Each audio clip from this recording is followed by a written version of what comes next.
Hello guys! Mag-asikaso na naman ako sa manukan ni June guys dahil hapon na naman at oras na naman po ng pagpapakain sa kanila. So, ito guys, hahaluin ko po yung food nila guys.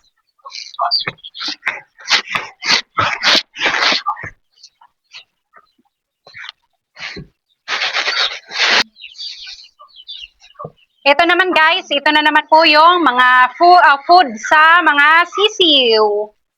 So, isasalin ko lang sa lagayan guys para hindi po nila gagalawin sa plastic.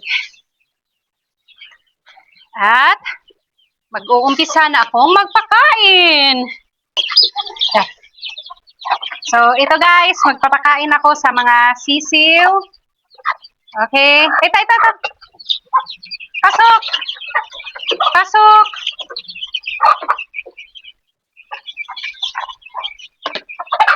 Ito guys, pagkain na naman po ito sa mga sisiw guys. So, pakakainin ko na naman po sila guys. Ay, ang gulo!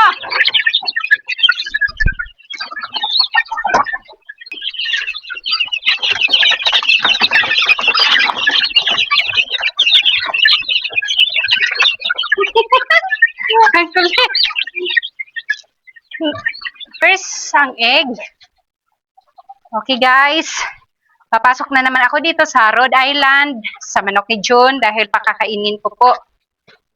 Nandito na naman ako at magpapakain na naman ako sa mga white leghorn. Okay. Wow!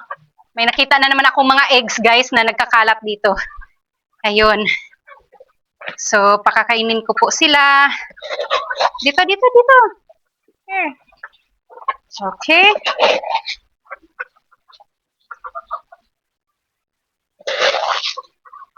Ang lalakas nilang magsikain, guys.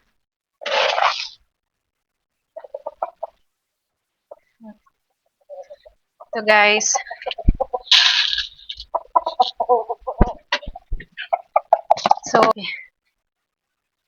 So, ito guys, habang kumakain sila guys, pupulutin ko po isa-isa yung mga egg na nagkalat guys.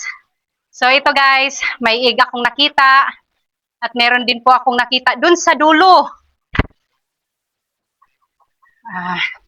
Dadaan muna ako. Habang kumakain sila guys, ito rin po yung time ko para ipunin po yung mga eggs nila. So, ito guys, may nakita na naman ako dito guys, oh. So, anuhan namin to guys. Lagyan na lang namin dito ng ano para pag once na mangitlog dito, hindi siya malalaglag. And meron din dito guys, sa sulok. Oops. So, may 4 na eggs. Wala na ba? Wala nang nakita. Wala na sa sulok. So, ito guys, may nagkalat na naman na eggs. 4 na piraso guys. Ayun. Titingnan ko pa dito. Meron rin dito guys sa loob. 2, 4, 6, 8, 10. So, may 10 piraso na egg ngayong araw guys. Galing sa white leghorn ni John. Yun guys. Thank you po. Maraming salamat po sa everyday na support nyo sa vlogs ko. At gayon din po sa mga non-followers ko. Thank you guys and God bless.